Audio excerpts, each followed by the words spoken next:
Howdy, friends. Welcome to Repertoire. This is a show about the ideas, experiences, philosophies, and rituals that shape who we are as chefs and cooks. I'm Sammy Mansour, Michelin award-winning chef, cookbook author, and food activist. My life revolves around food and cooking, and I love geeking out about the craft and the culture. In each episode, I travel somewhere new to sit down with chefs and food personalities on their turf for honest, unfiltered conversations. We talk shop, we go deep, we cook. Today, I'm in St. Louis Park, Minnesota. The food vibes in the Midwest are pure Americana at its best. From the kitschy, grimy treats of the Minnesota State Fair to the ooey gooey juicy Lucy, a hamburger stuffed with cheese and griddled to molten hot heaven. These parts capture the joy of yesteryear in a way of life anchored in shared experiences. And in many ways, my guest today embodies the very best of this spirit. Andrew Zimmern is an Emmy and four-time James Beard Award-winning TV personality, chef, writer, and passionate global citizen. As the creator, executive producer, and host of some of the most influential food programming over the past 2 decades, he's devoted his career to exploring and promoting cultural acceptance, tolerance, and understanding through food. He's a founding member of both the Independent Restaurant Coalition and the Coalition for Sustainable Aquaculture, an organization I'm proud to have co-founded alongside him. Over the past 5 years, we've worked together to advance sustainable aquaculture policy, and in that time, I've come to see Andrew as a true North Star, showing how curiosity, compassion, and an unwavering commitment toward goodness can live at the center of a chef's life. Chef, wow, thank you for having me in your home. It is so cool to be here. Oh, we're glad you're here. It is October. Which means that all month long, we're going to be featuring chefs who I think are like some of the most expert top tier chefs in the category of seafood from all around the country and really all around the world. And I just couldn't think of a better guest than you to kick that off, especially because you've got a new cookbook coming out on Yeah, and it's October 28th. and it's National Seafood Month. Absolutely. Yeah. Too bad I'm not cooking fish today for you. Too bad I didn't mention it was National Seafood Month in that spiel. You knew exactly where I was going. No, it's a great time to be celebrating seafood. I mean, you and I do it 12 months a year. I somehow all the months and the days of the year have been co-opted 300 times each. I mean, it's also like National Ice Cream Month, National, Pumpkin Month. I mean, it's National Everything Month. But I'm glad that we're drawing some attention to seafood here in this country. Yeah, absolutely. And I just think that when it's for, it's funny. I think that there's something for everybody out there. And this is the month that I kind of go hard, and I plan it months in advance. What am I going to do this year? Because I really want to get that messaging and that storytelling out there and take advantage of the fact that there is a kind of a reason for it. Sure. Did you plan the release of the book in October because of The this? book was supposed to come out in August of this year, take advantage of it still being a warm weather month, more seafood focused, for want of a better expression. A whole bunch of publishing issues. The books are, there's 300 different people involved in this, and it is a labor of love for everyone involved. And by the time we got through final design and final edits, we had to punt. And rather than push it any later, we said, well, let's shoot for end of October. And first books just arrived today, enough to give the 10, 12 people involved a copy, which is always fun. And then, on the 28th, it drops everywhere. Awesome. Well, I've pre-ordered mine. Link to pre-order somewhere. Yes, Here. absolutely. Or on my website at andrewzimmern.com. Absolutely. We've got you covered with that link. And so the book is the Blue Food Cookbook. You co-authored it with Barton Seaver, a buddy of ours, a colleague. Yep. I think this is his 9th book. You've done a lot of books as well. I think it's my 5th. So, this is some top tier, heavy hitting, authors coming together. I'm excited. we both come at this from very different sides. Barton is, a leading light on the seafood front, and has been throughout his entire career. It's where he chose to specialize and be seen. I've had a bit of a broader, very broad, mass market career with a seafood undertone since my very first job. Well, I mean, since I was a kid, really. Then my first job was in a seafood restaurant when I was 14. When people ask me, what do you specialize in? I'm like, well, I know a lot of stuff. I cook from a lot of different places. But I just assume be cooking fish and shellfish as anything. That's my preferred things to cook. And my activism, good global citizen career really has had a sustainable seafood thread running through it for the last 20 plus years. Right.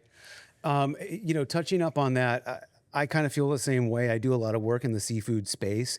And, once you start to learn and you go down that rabbit hole, you become a point person maybe for the community, because it takes a lot to learn. And so you're constantly trying to surround yourself with these thought leaders and from visiting. A cooking standpoint. I get that. From a policy standpoint, it's even more frustrating. Yes. And I think as chefs, we're at the center of so many social pillars. Just, if you stand in the middle of a chef's kitchen, you're exposed to immigration issues, healthcare issues, food waste,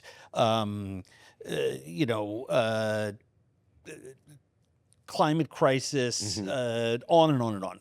I mean, I think that out of the 17 SDGs, we fixed these issues, the world's problems are over. At least 14 of those have to do in some way or another with food systems. So 100%. The restaurant in the kitchen is the caveat to fix the world. Right. It's the place where activism is born. It's why so many chefs are activists on a lot of those SDG pillars.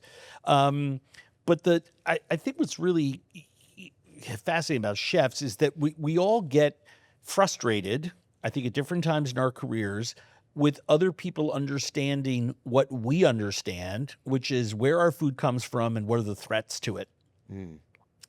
And because we're aware of those things, there is no place where we have spent less attention, probably because we know so little about it, as in our oceans and waterways, right?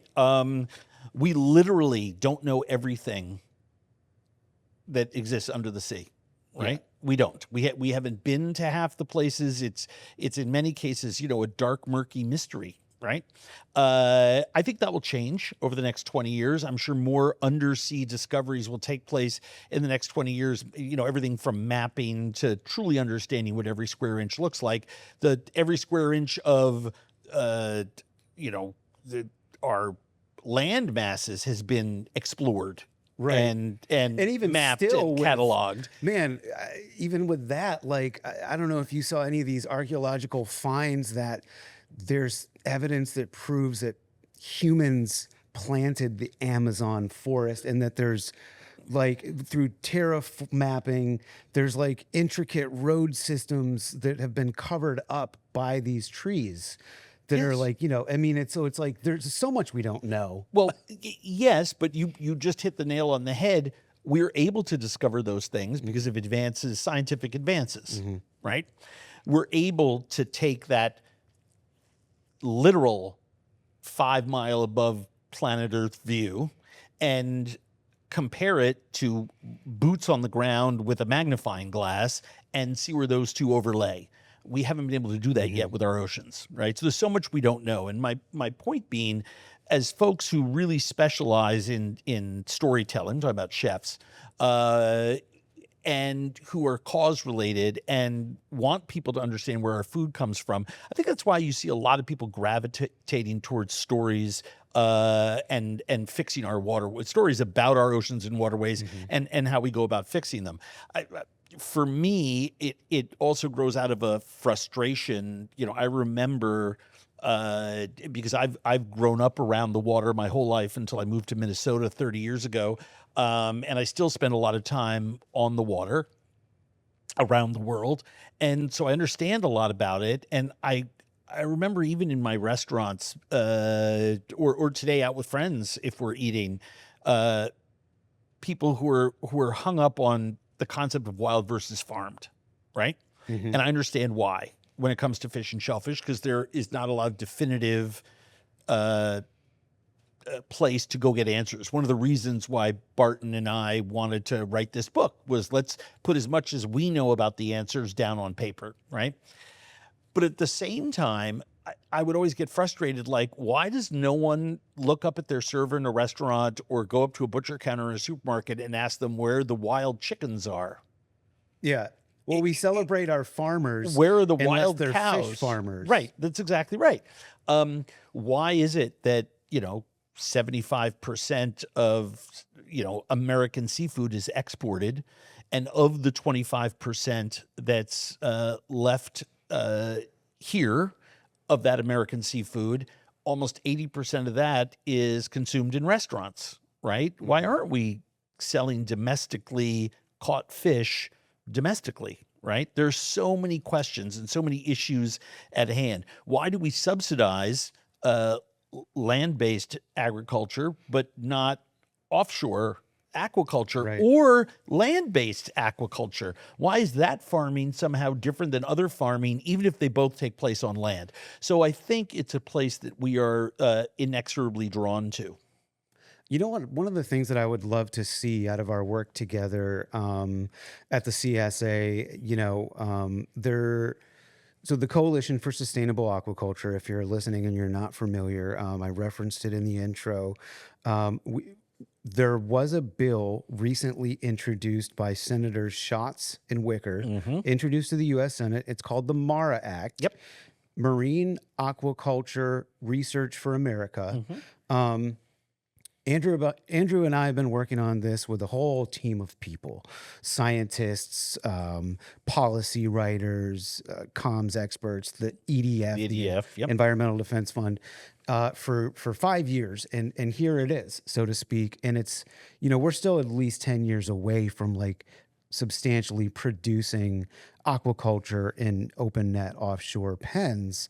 But one of the things I would really love to see as we continue Here in this work, country. Here in this country. Yes, it's done elsewhere. You brought up the subsidies. I would love to see government subsidies for the farming of crops, sustainable farming of crops, to be used toward fish feed. Sure. Especially, and not always in the traditional sense, but I'd like to see some on-land, in-tank fermented algae meals being produced in the U.S. to cut down on that wild fish into out ratio. And I think we can do it. I think we can really lead with science. Of course we can. Of course we can. I mean, look, the once the problems came to light from the first couple decades of aquaculture globally, right? Overcrowding in pens, copper netting, and the use of other metals in netting that were damaging. The overabundance of the wrong kind of food. And by overabundance, I mean feeding fish too much. In other words, if we are using a fish formula that's 8-to-1, it's not sustainable. 8 pounds of feed to get 1 pound of fish at harvest, that's not a sustainable feed formula. But what was worse is that we would be broadcast feeding into these pens. In other words, throwing tons of food at them, let the fish swarm around in too close quarters, eat as much as they could, and the rest just sinks to the bottom of the ocean, right?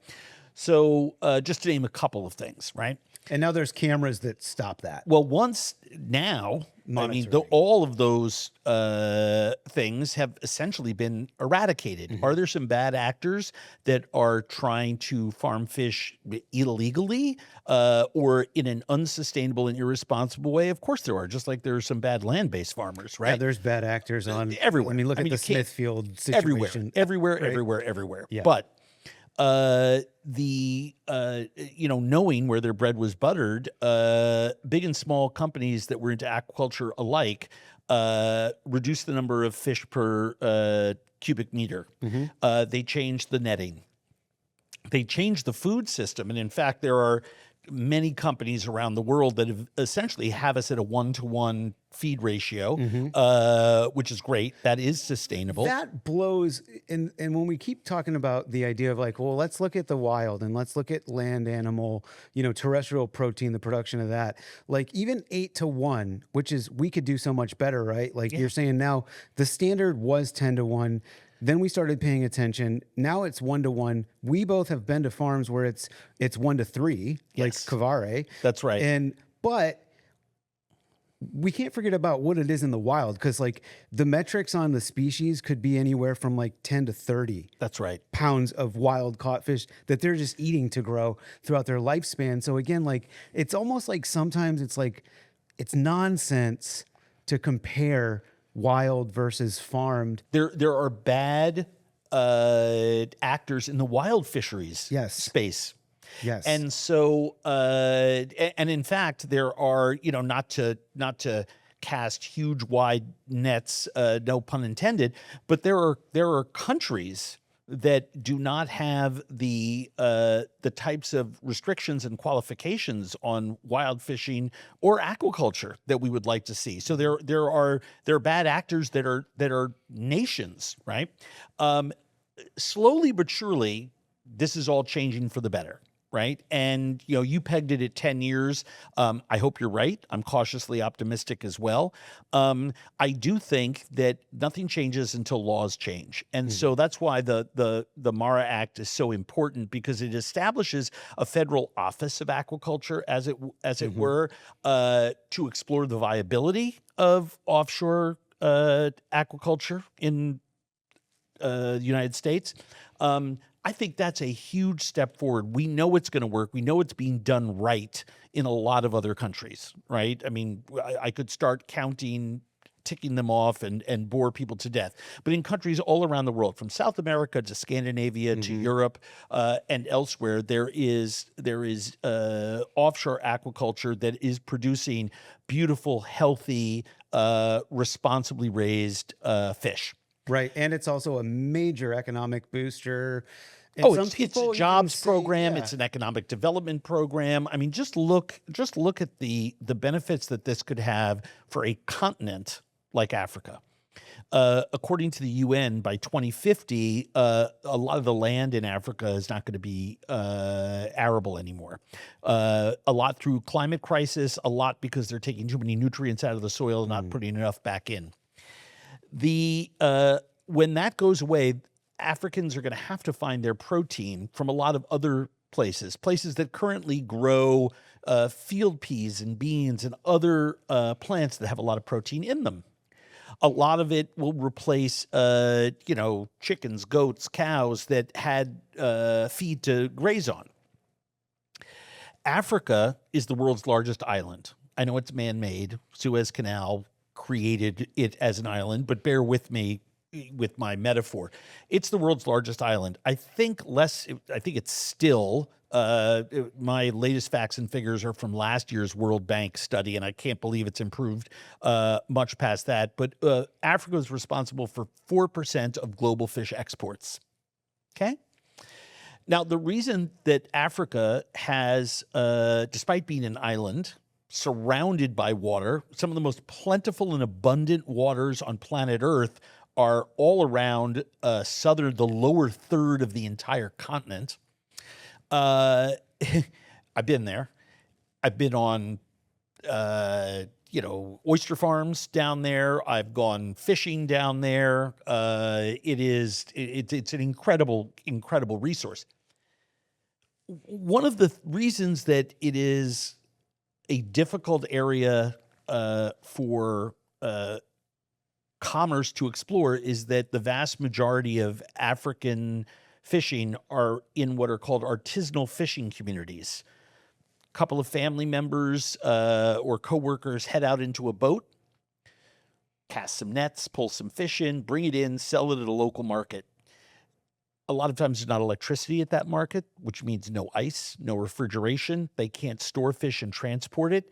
I've been with artisanal fishermen in, everywhere from Senegal all the way around to Madagascar on the 4 o'clock on the or 4 p.m. on the clock dial of Africa, as it were, an island nation off the coast of Southeast Africa, and all the way up to almost every African country that has coastline on the eastern side of that continent, and Sheesh.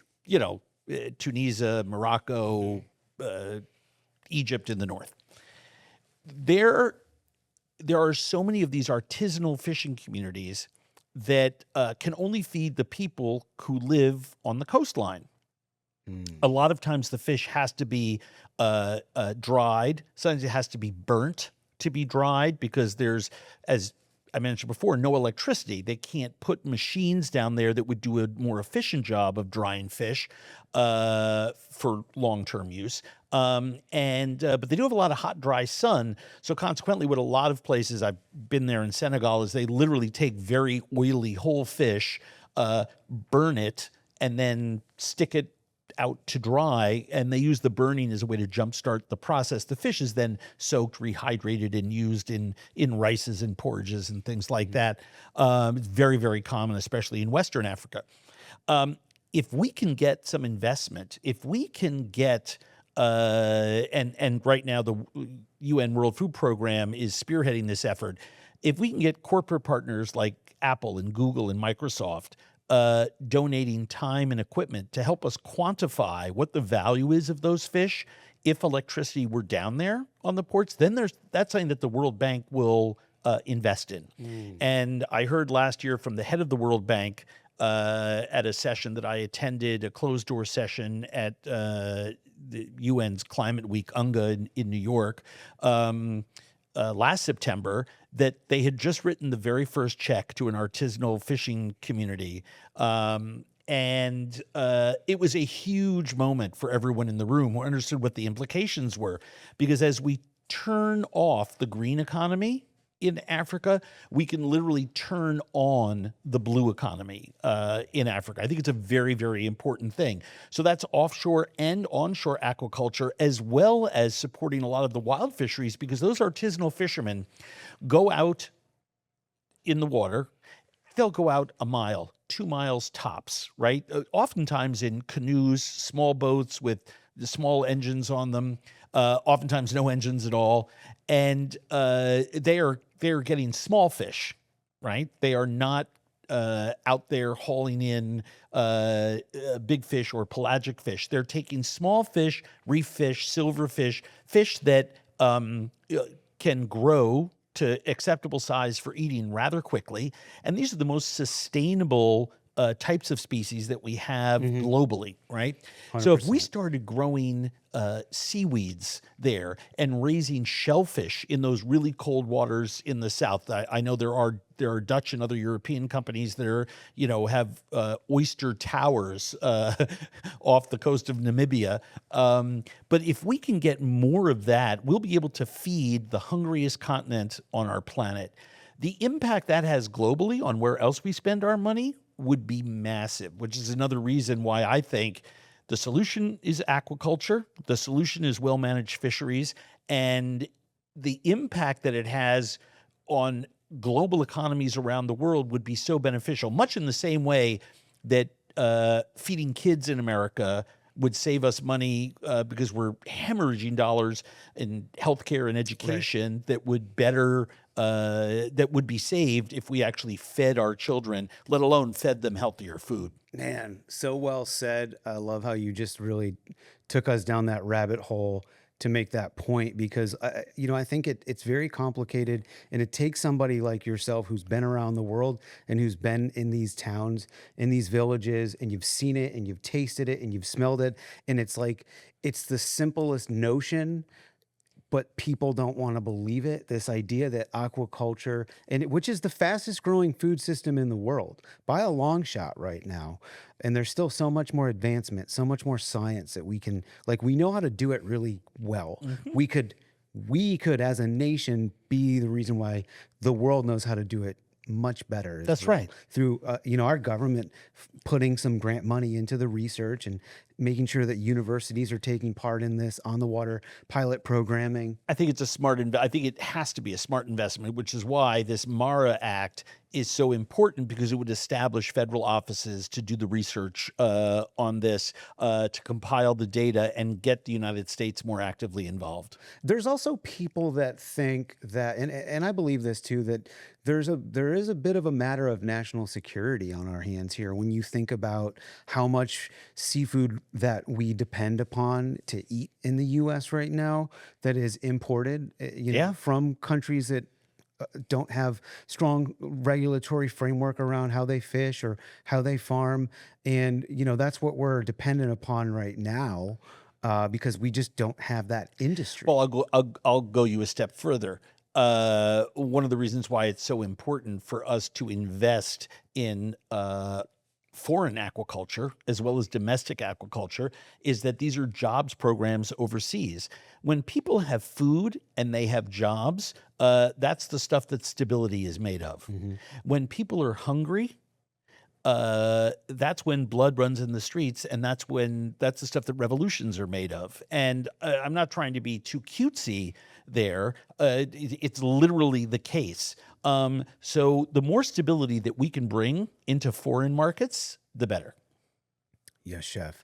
I mean, look, I used to work for a guy years ago that would say, man, it's food and drink, not life and death. And it always rubbed me the wrong way, because it was this cavalier lack of relevance toward what food means to the world's survival. I just wrote an op-ed in our local. civilization. Yeah, I just wrote an op-ed in our local paper about this. I think it's both, and I think it's okay for there to be a tension that exists between the two. They don't have to be reconciled.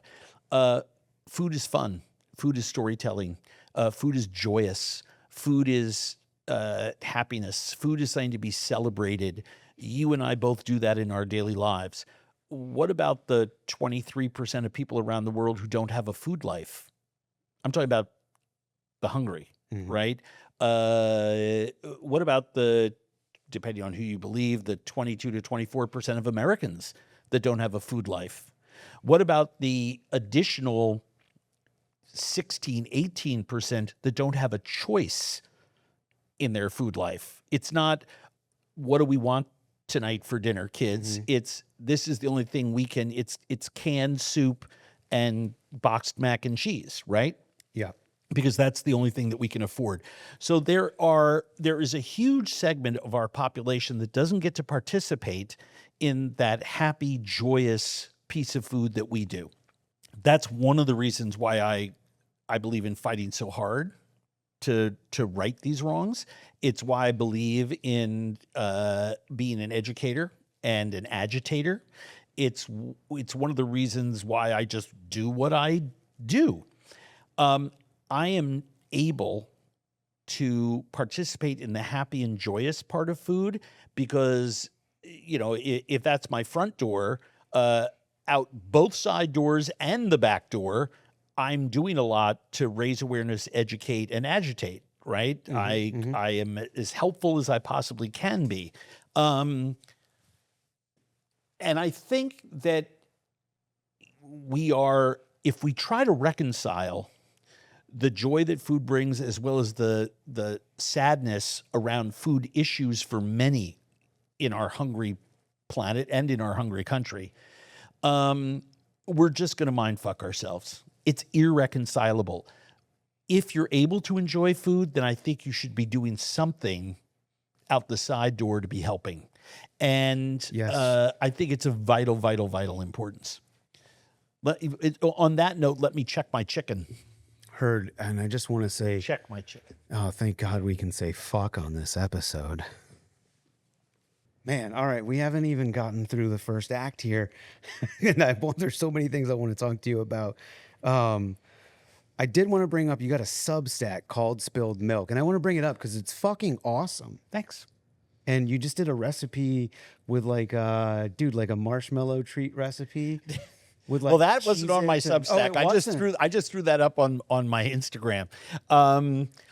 I love my Substack. It's called Spilled Milk. People go to andrewzimmern.com and just click on the nav bar. There's places to subscribe. I would encourage people to do it. I think it's insanely awesome content. Yes, it is. We drop travel recommenders at the beginning of the week.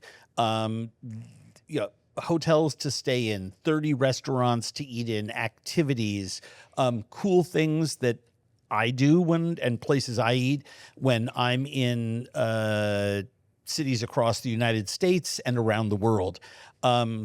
We've just done recently a road trip in California, going from north to south and then back up, and everywhere to eat along the way. Wow. We've done what's the start point?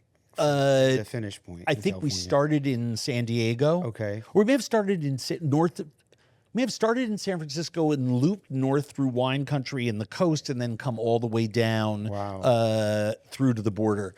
Because we went all the way south of San Diego. We have done, where to eat in Barcelona. We just did a thing on if someone wants to take a last minute trip. A lot of people are unplanned, or they fly by the seat of their pants, or all of a sudden they've got like 5 days they didn't have to work and teamed with a weekend. It's like, let's go somewhere for a week or a long weekend. And I suggested, despite the summertime activity, go to Maine. Right. And what to do when you're there. Yeah. Right.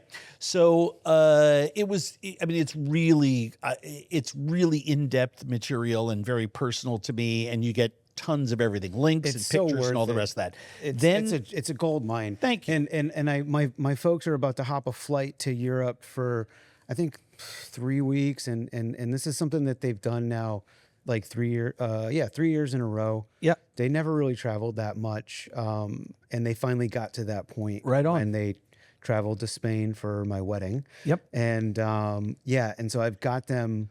I said, you need to, they're always looking for recommendations. I'm like, you need to just subscribe to AZ's Substack. You should be a good son and gift them a subscription. Yeah, it's dude, what is it? It's not a lot. It's like $5-10, something. It's very, very reasonable. But the fact of the matter is that it's obviously we have a free version, and we try to make a lot of posts free because we want people to see what they would be getting if they subscribe. But we also understand that a lot of people, I certainly have subscription fatigue. It's we want to honor that. But we do a recipe then in the middle of the week that's a lot of fun. And I try to usually tie it to wherever we were traveling in the first post of the week. And then we have an Ask Me Anything, which is, we collect questions and fun things that I want to talk about in, local and international food news. And I do a little half-hour microcast on it on video that you get along with links to all the issues and stuff like that. We talk about a lot of cool stuff. And so I think it's pretty robust for even if you're a paying subscriber. My YouTube subscription is free. We put content up there every week, new content and some more cool stuff to follow. So I think we're carrying our weight as far as the creation machine is concerned, not having to do with linear or cable TV.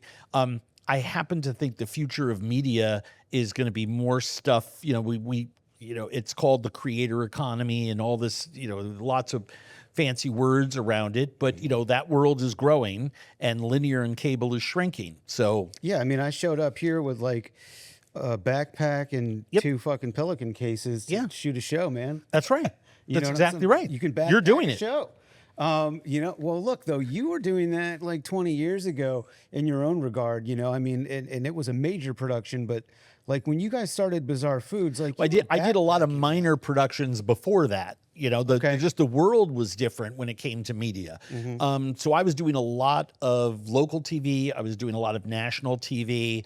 I had recurring roles on 2 other people's shows, both of which were early first-gen first year HGTV shows. One was on for a couple of years called Typical Mary Ellen, Household Tip Show. I was the in-house chef.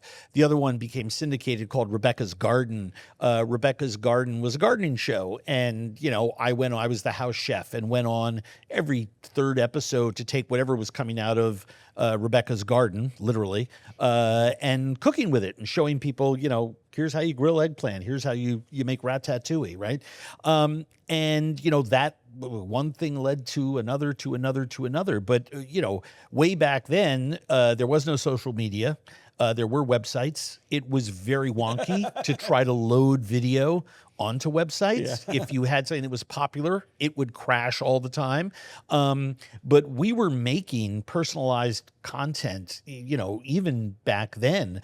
I had a blog that we put recipes and tiny videos on, hoping that short video, minute long, 2 minutes long, embedded. I mean, these things you can do with your iPhone in about 7 seconds right now by just cutting and pasting. And back then, it took someone like all day to embed video into our blogs for them to be emailed out to people who are subscribing. So, I've been a part of what's called the creator economy for a long time. And yes, then once we made Bizarre Foods and it became a big hit, I became, for some reason, not called a creator. Well, today, I guess we would still call me a creator. But it was just mainstream media. Mm-hmm. Yeah, I mean, I got very lucky. I got to do a lot of mainstream media. Well, from what I've seen, you work your ass off, you build great teams, and they really love working with you and for you. But, you're also like one of the OGs. I mean, like there's like triple OG status going on over here with what you've done. I mean, right alongside, for me personally, like if I got to put 3 guys up, and I didn't say gals because like there's Julia Child, and then there's 3 guys after that. There's you. I'm just going to let you get yourself in trouble. Yeah. Yeah. Go ahead. You, there's Bourdain, and there's Emerald. That's, for me, that's what I think you guys came, and I love Guy Fieri. 42. Okay. I get why. Right. When you were younger, I was coming up, Emerald was on TV all the time. Yeah. And he was cooking every day because he had 3 or 4 cooking shows, right? On Food Network. Emerald Live was crazy. Right? Crazy. And tried a lot of cool things and made it entertaining, and it was eminently watchable. Or the early days of Emerald. The later days of Emerald, I mean, he was up for 2 years ago for an Emmy for his cable show, if I remember correctly. But he's as relevant now as he ever has been, and obviously he is an OG's OG, right? In the travel and food space, people like people always bring up Rick Steves, right? Who is doing travel shows on public media 15 years before Tony and I came onto the scene, and still does it, right? It's incredible. In the early days, because food was not a big thing until 10 years into the Food Network's, existence, food's really only been a monster from a media standpoint for the last like 17, 18 years. Going back to about, 2006, I can see that. 2007. Well, so you were the face. You were one of a few faces, voices. Well, there was 2. There was Tony and I, because Rick Steves was not going to into a restaurant talking about food, going into a market talking about food.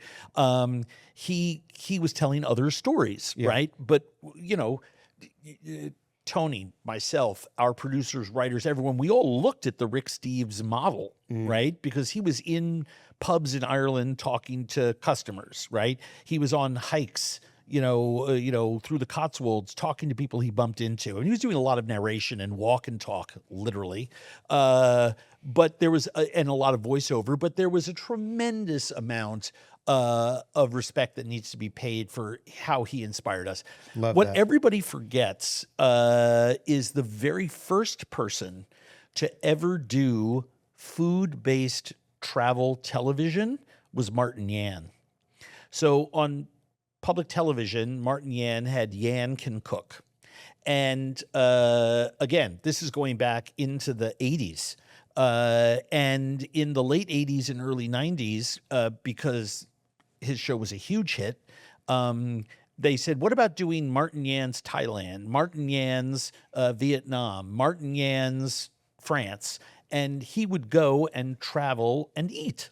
And so it was sort of like a combination of that Rick Steves model with Martin Yan's, trademark sort of humorous style. And he was, so good at what he did. That show went away, and then nothing happened in the food travel space for another 15 years. But Martin was the first to do it. And I appreciate I think everyone has their Mount Rushmore or whatever, because everyone was, especially, that's why I asked how old you are, because I have long said, if you're 40 or under, your Mount Rushmore is different than your neighbor's Mount Rushmore, because it depends what media you consume. Because the last 20 years of your life, you've been able to consume media by choice, increasingly, but it started about 20 years ago, right? If you're over 40, you probably have a lot of people would agree on what that Mount Rushmore looks like. Well, I like that you broke it. You kind of like specified, by the way, like put me in a bracket of traveling food, and, let's just focus on that, because that's what I do. And it makes a lot of sense, but you're absolutely right. I mean, I was at the CIA in Hyde Park from 2001 to 2005. And I grew up in middle school and high school cooking in my parents' little mom and pop neighborhood bar and grill in the 90s, and loved food and cooking. And it was becoming a thing. Like, even then, my friends thought it was cool that I could cook, and I would make us treats late night. Like one weekend, my parents were out of town. It was a Sunday, so the restaurant was closed, and like 40 kids from high school, myself, the leader, broke into my parents' restaurant. I turned on the griddle and the fryer and just made us all like fucking barbecued pork sandwiches. And, I was a hero, and my sister found out, who was 1 year older, and she freaked out, like, even then she knew she was going to be a lawyer, and all she could do was think about like the liability and what happened if, and, we could have burnt the place down. They could have lost their liquor license and all this stuff. And I was just a fucking kid that loved that people loved food and would come together so that I could cook it for them. You know what I mean? Sure. And so as I'm coming out of culinary school in 2005, and at that point, you and Tony are on the scene, but you're emerging with your big breakout shows. And that was like continued education for me, because, when you're on that campus for 4 years, it's all about thinking globally and paying attention to what's going on around the country and reading the New York Times every Wednesday. And so when you leave that, there's like this void that has to be filled. And so it was like the perfect storm for anybody out there, and Alton Brown as well, breaking down the 100%. Science constantly. It was just like class, except it was late night and we were having a good time, and it's just, so it is very cool for me to be having a moment with you as a guy who's on my Mount Rushmore. And so I want to bring something up that has to do with bizarre foods. Years ago, I was in Sardinia, and I know that you've been there probably a handful of times. And I hadn't seen your episode of Bizarre Foods at the time. And I was, presented with, my wife and I stayed with shepherds for a week. It was incredible. Yeah. We did the whole thing, learn how to make cheese, lived off the land. It was biblical. Yeah. They were shearing the sheep. And, we had the maggot cheese, the Casu Marzu. The Casu Marzu. And so then afterwards, I was like, I wonder where'd you eat it? At a cheese shop in town. Interesting. And what year was this? This was 2018. Okay. I want to say. All right. But it was like backdoor stuff because I was going to say at that point it was illegal. Yeah. Yeah. The folks that we stayed doesn't mean it's not made and available in cheese shops, and usually a little money passed across the counter. If you ask, they always have some, because a lot of these people that own cheese shops in towns have some relationship with all the shepherds. Those shepherds are making, Pecorino di Sardo, the best. the salty pecorino of Sardo. Sardinia, and a host of other cheeses that are very legal. And of course, they're giving them the occasional wheel of Casu Marzu because there are grandmas and other adults who have a taste for it. I happen to love it. It's very strong. Yeah, I loved it. But if you like really strong cheese that almost comes off as too ammoniated, it takes your breath away. it does take your. It's very strong. It's very spicy hot. Yeah. It's so ammoniated. But essentially, for those that don't know what we're talking about, the cheese comes out of its mold. It's almost like ricotta, and it's as all cheese sort of is, soft. Comes out of its mold. And some cheeses are kept in their molds and allowed to dry for a while.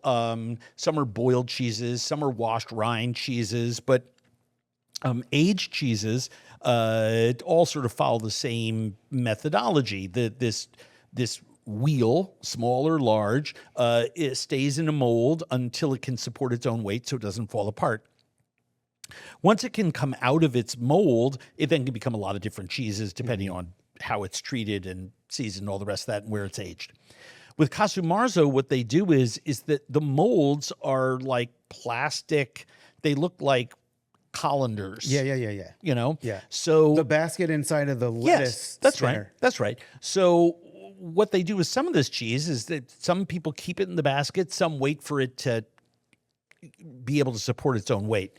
But you essentially put it somewhere and allow flies to access it. Flies eat the cheese. They lay their eggs in the cheese. Once it's been outside for a day or two and enough flies have visited, the cheese is also now drier.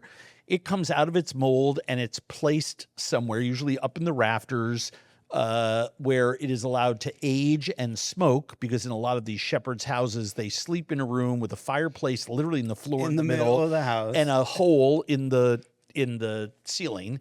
And as was the case with the Casu Marzu that we tried in our Sardinia show, down comes the cheese. It's now aged for a year, right? It's got a hard exterior that needs to be cut away. And then you scoop out what's inside. Now, what has happened is that all of these eggs have turned into fly larvae. The larva has to eat. It's dark, solid. The larva never grows out of the larval stage, and it just keeps eating cheese and pooping, eating cheese and pooping. And so essentially after a while it's eating poop and cheese, and it's just this circular system. And so what's inside is sometimes, depending on where you get it, it's definitely runny. Like a really ooey gooey camembert or brie cheese. Yeah. Sometimes There's a little bit of chunkiness, right? Like a little bit of yes, chew. depending on how much towards of it the is dried, outside, depending on how good the larval reproduction is. So if it's just a handful of larvae, they can eat in there all year long. It'll be firmer in places. Okay. If there's a lot of larvae, it's going to be a lot runnier. But then it's scooped and spread on bread and eaten. And yeah, I love it. And it's fucking delicious. And what's crazy is that when I watched your episode after I'd had it, I was like, oh, sick. Yeah, I've had this. And so it was approachable to me. But then you pulled like a fucking kid goat's dried stomach down, and there was like aged milk in there that had hair in it. And so when you ate that, I was like, oh man. Well, the oldest and most natural form of cheese in the world was to take a baby animal who had never eaten grass. Remember, all babies consume milk, right, exclusively mammals, before they turn to firmer foods. Just humans are one of them, goats are another.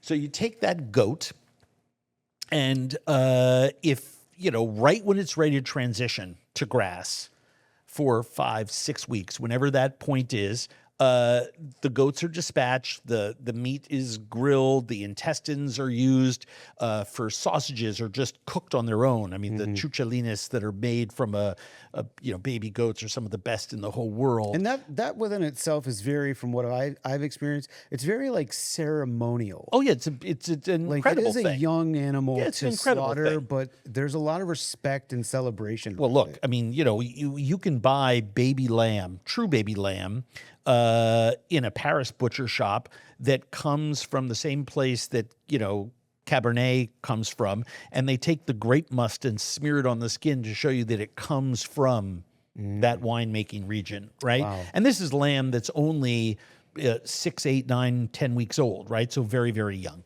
And all over the world, young animals are consumed, even birds. This country tends to shy away from it, but it happens everywhere. The point being is that the stomach of the baby goats, 6, 8, 10 weeks old, are filled with milk. So you can literally take the stomach on its own. Some places like to throw salt in there. Some places like to just hang it over the fire and let the smoke cure it. But essentially, it's smoked goat stomach with cheesy stuff inside is what it was. And the farmer, the shepherd that I was with who made the casu marzu, I guess liked me enough, admired me enough that I went and got a chance to eat the au natural cheese, which was something I had never even contemplated existed. Wow, that's so cool. So on that note, I'm just curious, because this is stuff you can't get unless you're there, right? Give me 3 of the most craveably delicious, whether it was expected or unexpected, things you've had around the world in your travels. Well, I'll give you 3 that are pretty. I'll give you 3 that are unavailable to be eaten now by anyone. Okay. They were unicorns, and now you really can't have it anymore. You already listed one with the casu marzu, right? Mm-hmm. After I left shooting there, it became illegal in Italy, and little by little, as these shepherds die, their kids are not living a subsistence shepherd's lifestyle. So, there's, I don't know if you noticed, but, one of the reasons why you were able to have your experience is that shepherds could make extra money by either selling their space to some travel person who could advertise and access you that lifestyle, or they were smart, they were doing it themselves in the town, right? But their kids all went to school, right? I mean, our shepherds, and we met a whole bunch of them when we were there.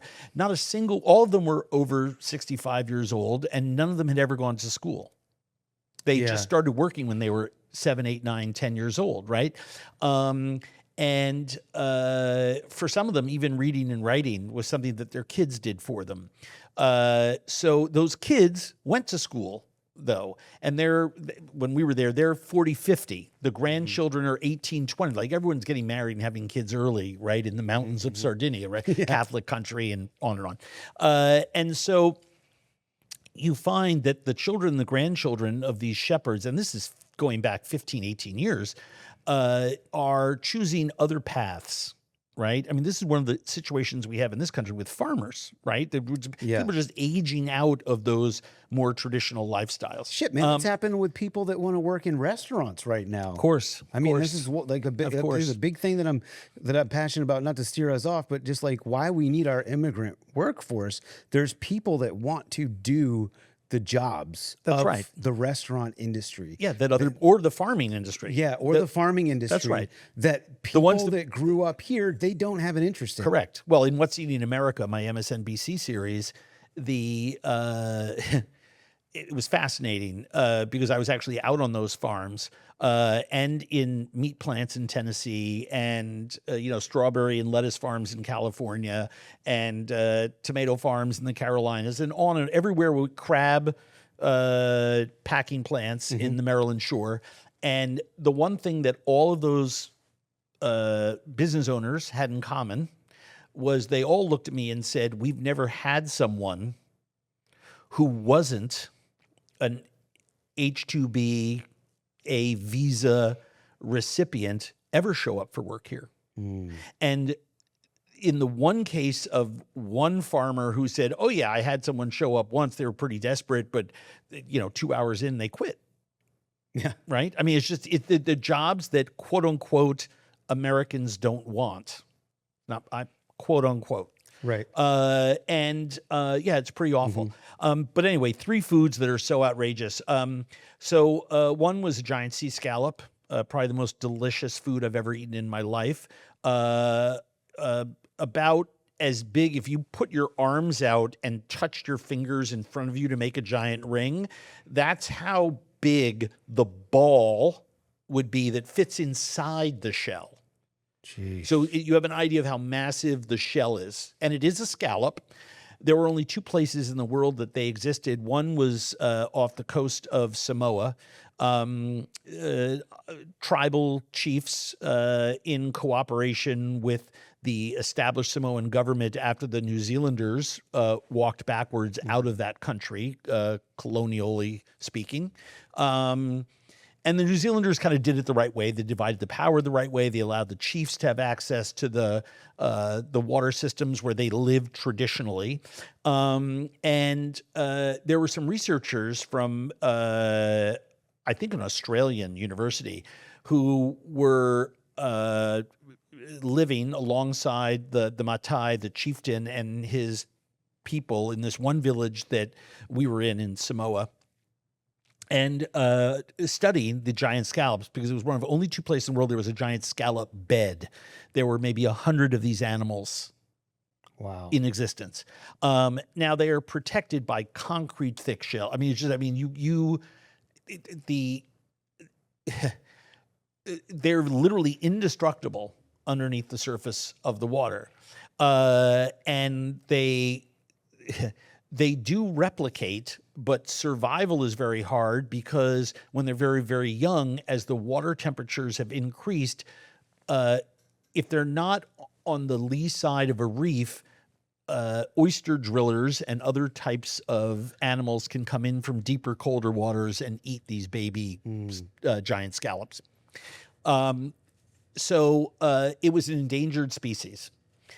And it is the only time we ever ate an endangered species in the show. And the reason that we did was, and it was complete and total luck, part of the Matai annual ceremonial calendar revolved around eating one of these giant scallops. They had done it for thousands of years. The government still allowed them to take 2 of these scallops a year, right, as part of their tribal rights. In the same way that I've been with tribes that have been allowed to harvest seals in Alaska. I've been with tribes around the world that are allowed to harvest certain types of whales. I'm not saying I approve of either of those things. I'm just saying I was there and witnessed to it. This scallop, we were there in a day and they were going to harvest one. And someone, thank goodness, we just spent a lot of time asking questions, because one of our producers casually said to one of the researchers, oh, wouldn't it be great if we were eating one? The guy said, well, in 2 days, the tribe is actually eating one. And we're like, what? So we left, shot another story, came back, and I got to break open, you can see it in our Samoa show, one of these giant scallops and eat every part of it. And the part of the scallop that we eat, which is this big abductor muscle in the middle of the scallop, I don't know, was the size of a small basketball. It was insane. So we ate that. We ate the mantle that has all those eyes. I mean, we ate every different part of this animal. It was really, really, really extraordinary. So that's one. The kasumarzu would be another. Obviously, there's a lot of birds, seagulls in the Faroe Islands, puffin in Iceland, baby ducks and chickens in tiny villages in many Southeast Asian countries, where it's quasi-illegal to harvest those animals, but traditional people living the same lifestyle as their ancestors did 500 years ago Right. are oftentimes grandfathered culturally to doing this. Access to this there's only one place in Iceland you can harvest puffins, and I think a couple of years ago they even shut that down.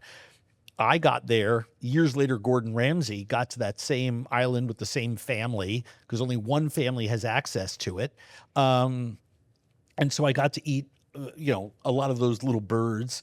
The seal harvest, I had very mixed emotions about. This tribe in the Tlingit in Cake, Alaska, were allowed to take, I think, one seal a year.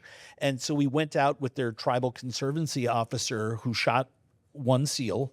And then the whole tribe, 15 families, all came down. They ate dried fish, they ate seaweed salads, they ate oysters and clams, a lot of things left behind. Every time the tide goes out in that part of the world, everyone who can walk in that town, village, who's a Tlingit, runs out into collect whatever the tide left behind.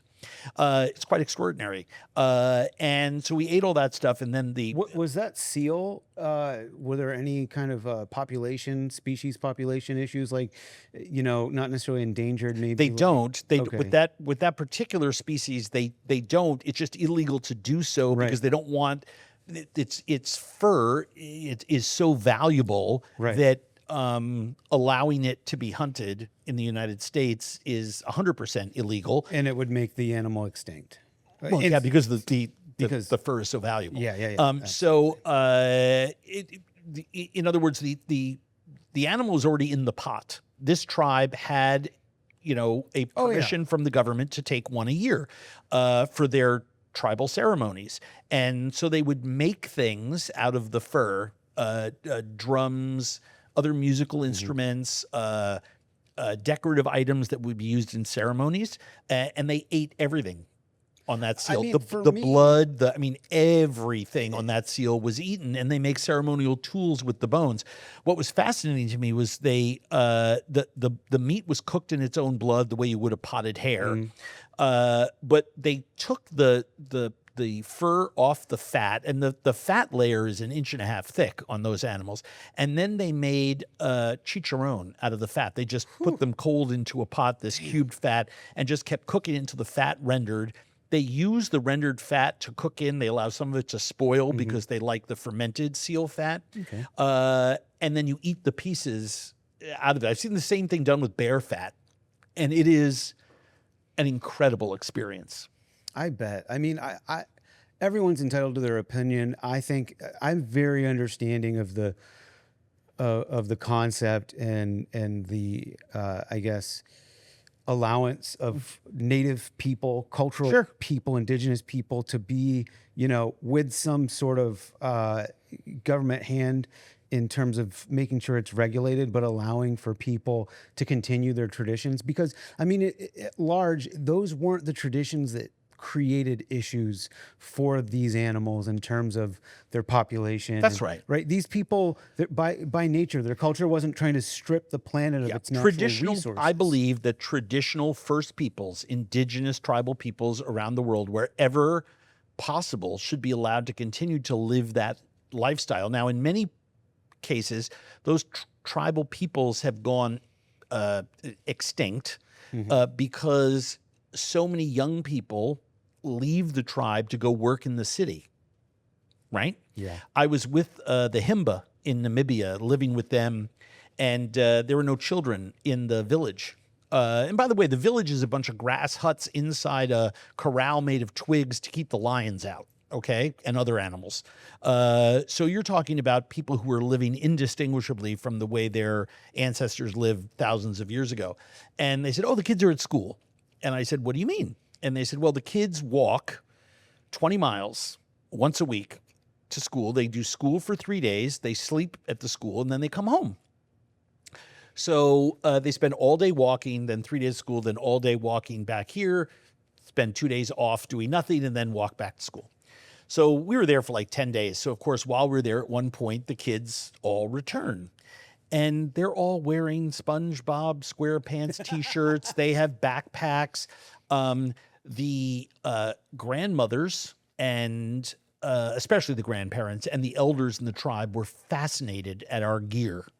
Being able to capture an image of them and then play it back for them blew their mind, right? Yeah. Being able to look at my iPad, for example, and watch a half hour of a show that I had downloaded at the time, right? Blew their mind. Seeing, I had pictures on there of my home and my family and stuff like that for this. Absolutely a mind boggler to them. The kids, however, couldn't have cared less. And I was like, I made some comment to one of the tribal elders. I said, well, the kids don't seem very interested in this. They're like, oh, we've heard from them. They see this all the time at school, but they can't bring their laptops. I think they said computers. They can't bring their computers from school here.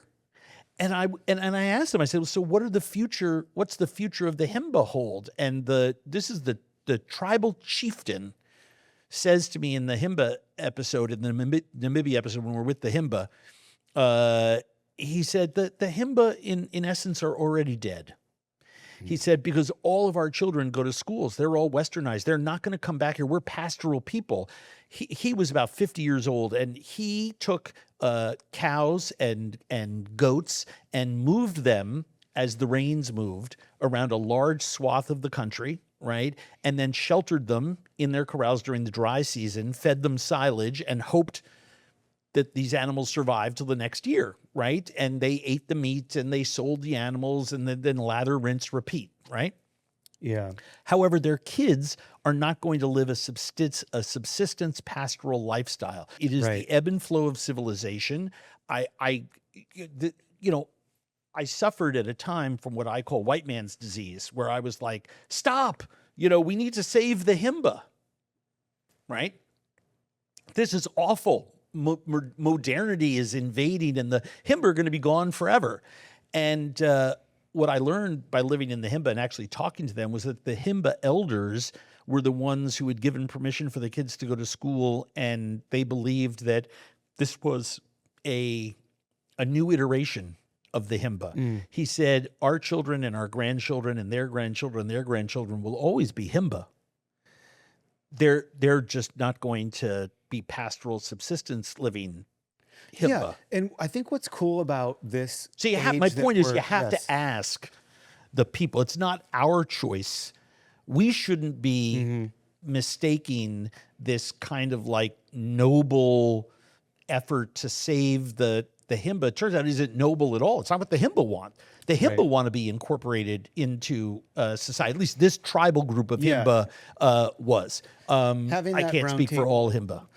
I mean, having the roundtable discussion and actually listening, being a good listener and not jumping to conclusions. I mean, I think getting out in the world is so important because it teaches you that, right? The power of just talking to people one-on-one, not this like interaction based off, different platforms on devices where, and the devices I think make us very divisive but when you get back out into the world, I think you feel, hey man, people actually, they kind of want to get along and they want to find a common ground. And I'm not walking around with like the badge of who I voted for or what bill I want to pass or not in front of me the way my profile does. And so we treat each other with a little bit more dignity.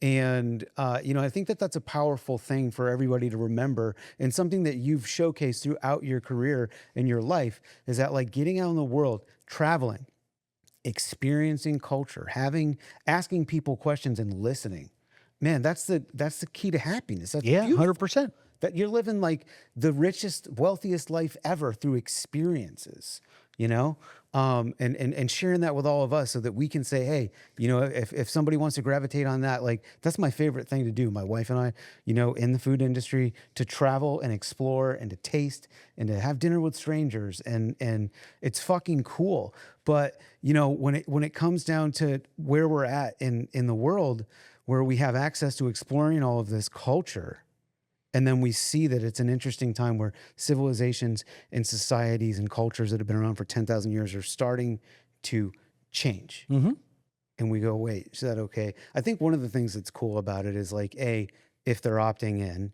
this isn't forced change, right? The forced change that Europeans did during colonization that led to why we should be letting these indigenous peoples catch that one seal a year. It's like, we took so much, let's go ahead and give them something back. But if you're opting into change, especially now in this day and age, I don't know if your culture will actually get lost, because the way that we record history now is just so advanced. So you don't know if in 50 years some kids are going to get together and go, you know what, let's live like exactly right. our great grandparents. Well, it's happening right now with farming in America, right? There are farming families that are that lost a generation or two, but then grandchildren or great grandchildren have decided, yeah, enough of the city. Yeah, we have family land. You know, I mean, I know families like that in Minnesota and in Iowa, right? I mean, it happens. So, you know, it's like I said, the ebb and flow of civilization, as long as we don't practice a fake, have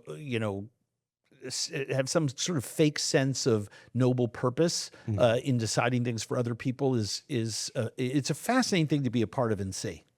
There's a reoccurring segment on the show called the Flavorful Five. This season, I'm asking every guest the same 5 questions. Great.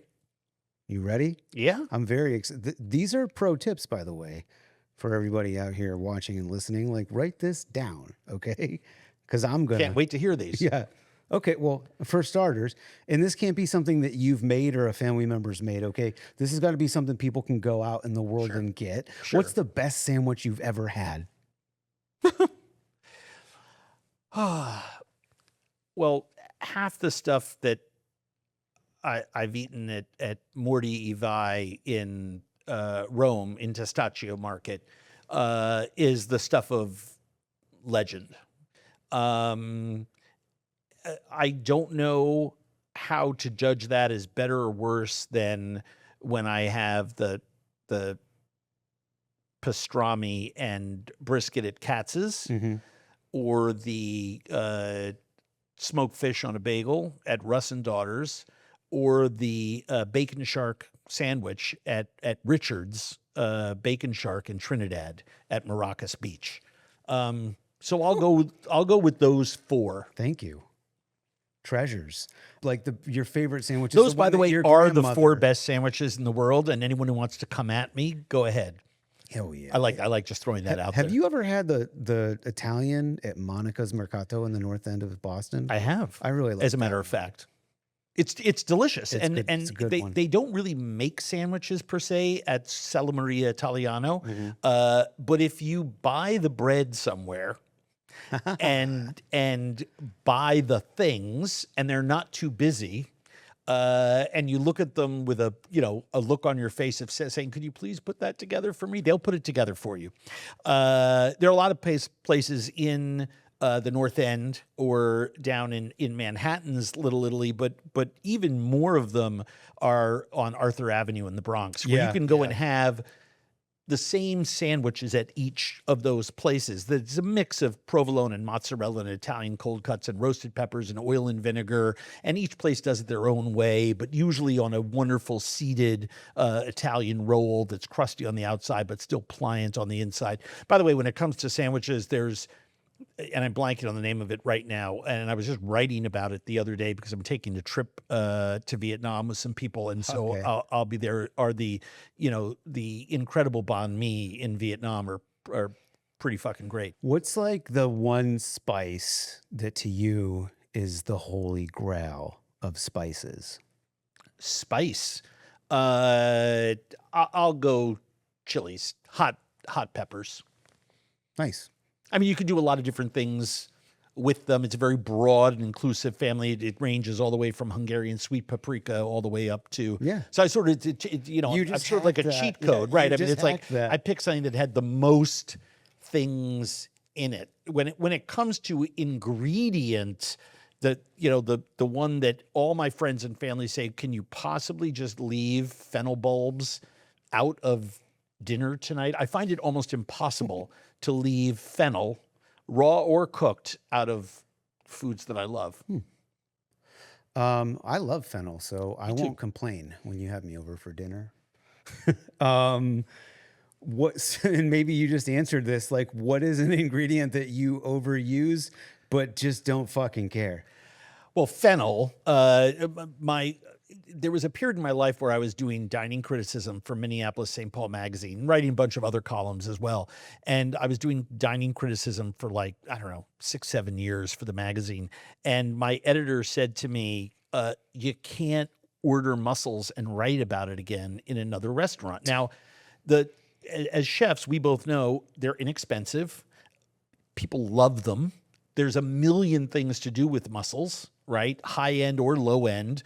They cook quickly, right? So they're ideal for menus, right? Chefs, I love mussels. I don't think I've ever opened a restaurant that didn't have a mussel dish on the menu, right? I just love mussels.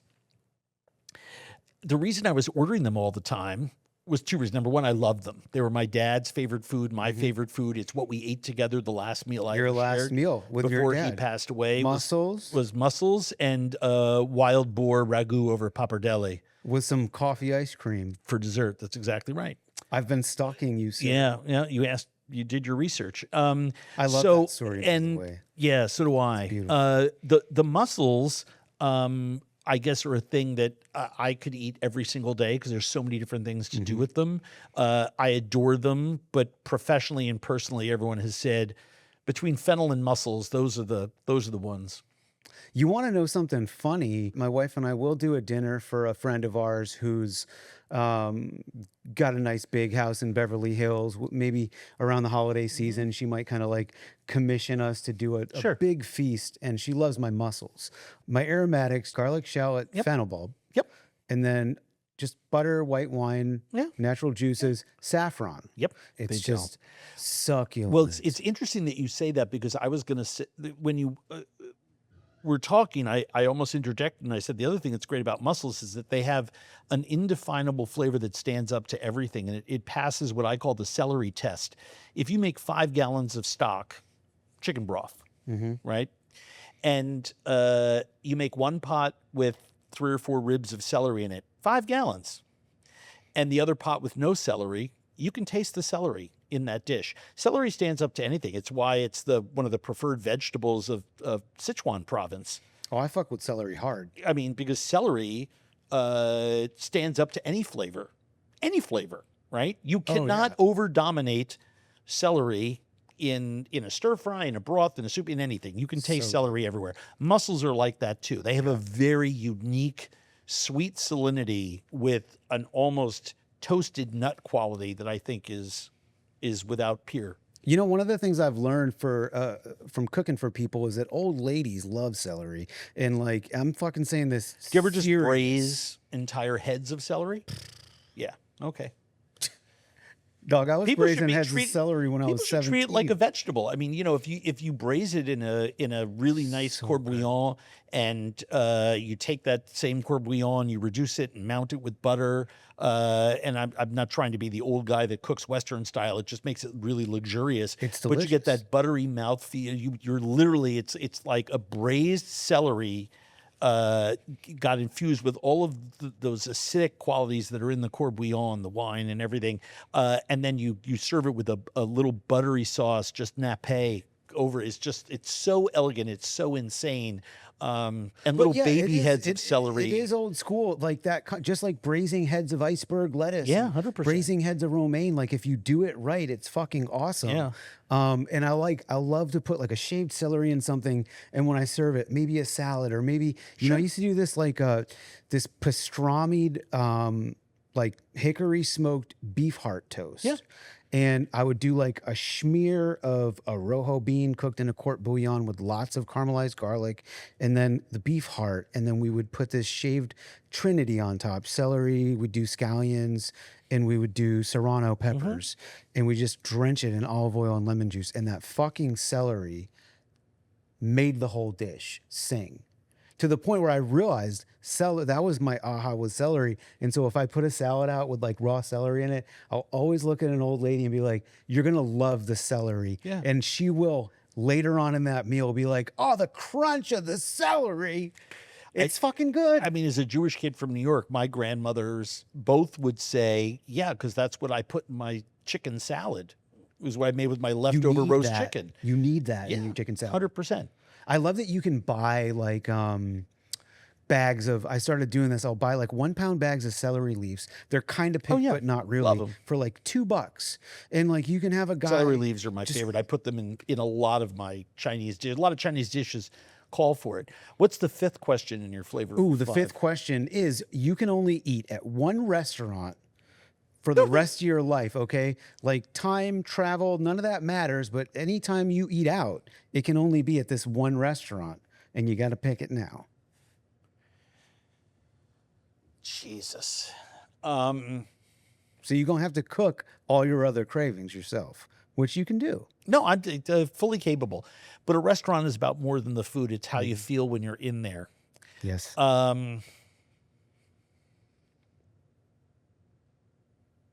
Okay. Because I'm old and I'm an OG. Your words, not mine. You're a triple OG, sir. I'm gonna pick restaurants from different decades. Favorite place from the 60s is going to have to be Richard May's King Dragon, the Chinese restaurant that I went to with my family every Sunday night growing up, all through the 60s and 70s, but I'll take that for the 60s. The 70s, I'll go Luschau's, the German restaurant that my family celebrated a lot of holidays and things in. It was just so ornate and elegant. And, you know, when it eventually closed 10, 15 years ago, I think it had been open for like 130 years or something. Old school restaurant, opened around the turn of the century before this last one, maybe even before 1900. So I'll take Luschau's there. Hold on the 80s and 90s for a moment. I will take no, in the 80s. I will take Trattoria Sostanza in Florence, still open today. But I ate there a lot in the 80s with my father and with friends. My father discovered it on his honeymoon in the 50s. It's still open now, still one of the best restaurants in Florence. But back then in the 80s, when it was just the big family style tables and you would sit next to counts and countesses in, you know, black tie on their way to or from opera. And you'd be sitting at the same table with them eating pasta al sugo and crostini di fegato, calf's liver, a mixed liver crostini. So that's my 80s. You know, I mean, let's just say for the aughts, no, for like right now. So I have the 90s, aughts, and teens to get through. But for right now in the 20s, I'll just pick Cerveceria Ramiro in Lisbon. It's a seafood restaurant that I adore. It's as good now, if not better, than it's ever been. I've eaten there for as long as it's been open. Every time I'm over in that part of the world, it's a mind boggler.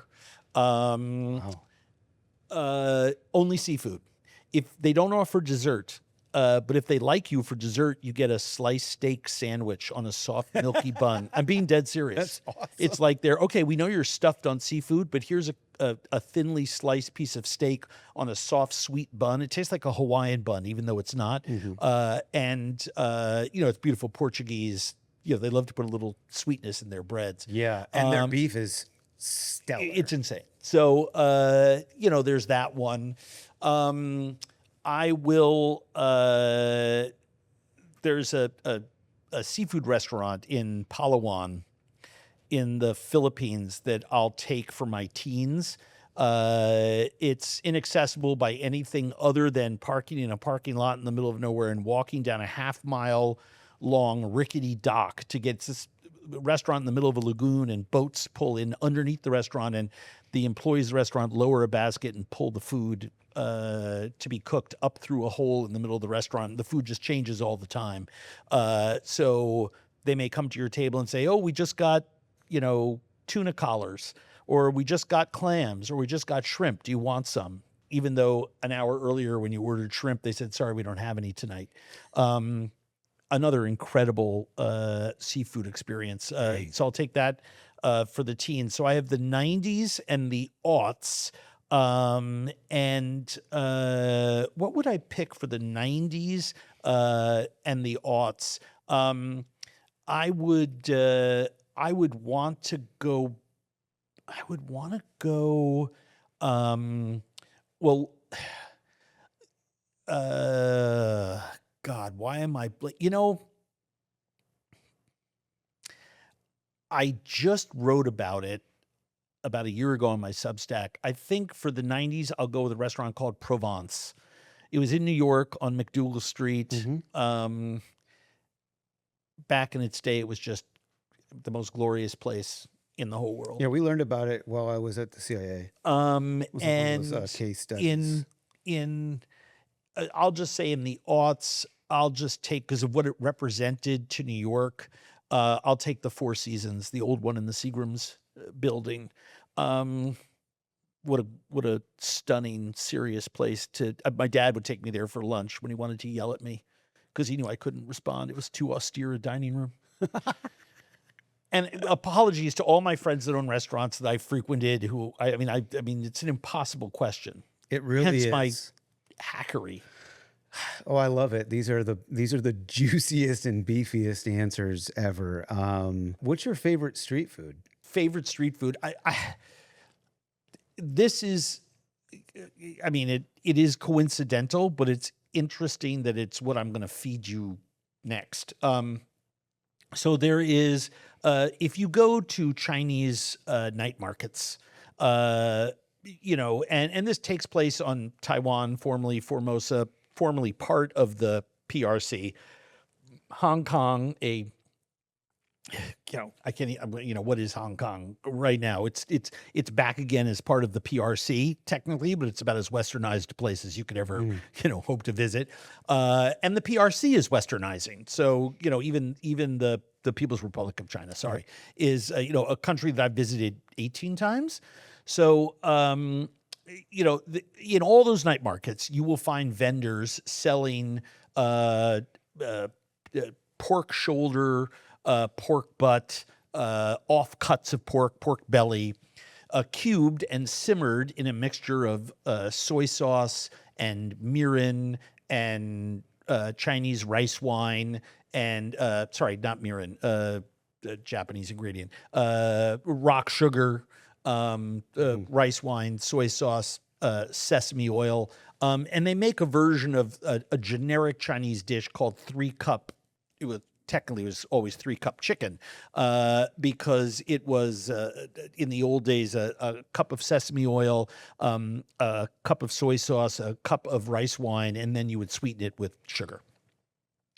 So there's this dish in these markets where you get the pork and they'll put it into a bun, right? Some kind of bao for you. Or you can just buy the meat. They'll serve it a lot of different ways. As you go down the row, you wind up at the last stall, right? Where instead of it costing $1, as it does at the first stall, which would be a lot of money, it's a nickel, right? But it's just leftover chopped bits from the cutting board, the fat, the leftover sauce, and it's reduced way down. It's almost, and it's sticky on your lips. But they will sell you a small bowl of rice with this pork and sauce mixture on top of it. It's sort of the last bits from the bottom of the pot, as it were. And it's called Lu Ru Fan, right? And it is the comfort food of all comfort foods to many Taiwanese and mainland Chinese. And, I love noodles in all these. I love, boat noodles in Vietnam. I've had we did a street food segment in every episode of Bizarre Food. So I'll put my street food eating cred up against, anyone's. There are a handful of creators out there who literally are digital nomads who spend their life. I've met some of them on the road and blogging and TikToking and doing everything else about it, who have been to every country on planet Earth, have eaten street food everywhere. These young men and women are, my heroes. I just think it's incredible what they've been able to do. And like you, they've been very complimentary to me about sort of setting that tone, and Bourdain for setting that tone. But as much as I love all those, grilled lamb skewers in northwestern China, herring when the first day of the season in Holland, hot dogs on the street here in America, or a Sonoran hot dog underneath an overpass on a highway in New Mexico or Arizona, right? I mean, there's so many great street foods all around the world. Malaysia, New Lane in Penang, Malaysia is probably my favorite place. All those spicy sambals and grilled chicken doused in these spicy sambal. I mean, it's just street food to me is glorious. It's just food, but it's glorious. Yes, the sure. hawker stalls of Singapore. But if I had to have one before I mean, it just hits the spot like nothing else does. And that's this lu ru fan.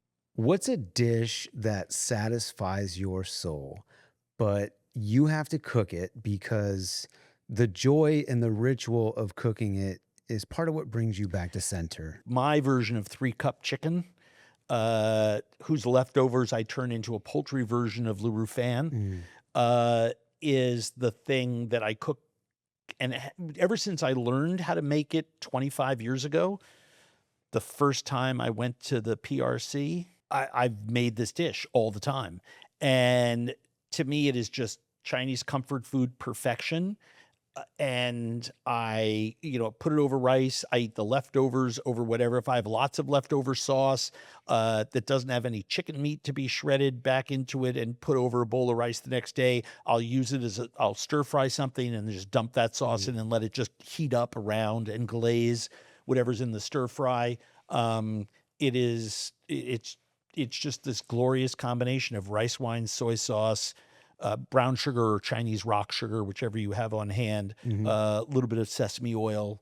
I put some ginger and some garlic in there and some scallion and some red chilies that I leave whole. The dish is not spicy. It just makes a little warm tingle, and you make sure to pluck the dried chilies out so no one bites down on it.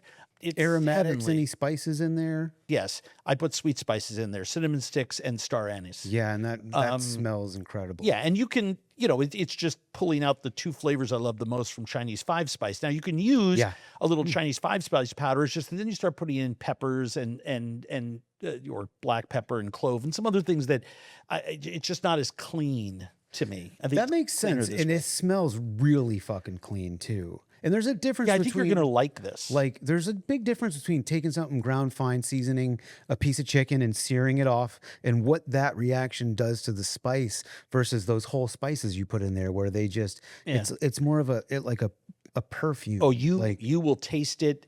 It is so redolent. People sometimes have a hard time unless they see the cinnamon going in, identifying cinnamon, but you will not miss noticing the star anise at all. I think you're going to really like it. Oh yeah, I know I am. The taste experience is what, 80% aroma? Yeah, something like that. The olfactory. By the way, sensories. we are recording this in my kitchen studio. And this is the dish I serve most often at home. So if you had dinner at my house last night, this is probably what I would have made for you. Amazing, thank you. Because you eat too much fish as it is, like me. I probably eat too much chicken, to be honest. Really? Chickens, I don't know, man. I just can't get sick of chicken thighs. I know. Me neither. So good. Chef. All right, well, good. Then I'm gonna scratch both your itches. Yes, sir. Chef, thank you so much. My for pleasure. taking the time, having me come into your home, your studio, and just what a cool conversation. No, I'm thrilled. Thank you. I appreciate it. Thank you. Thanks for tuning in, y'all. Repertoire is part of Heritage Radio Network, where we're on a mission to build a better food future. And your engagement is what keeps the lights on. So if you dug today's episode, please hit that subscribe button and drop a comment. The Good Food Movement is all about community, and together we can make a meaningful impact.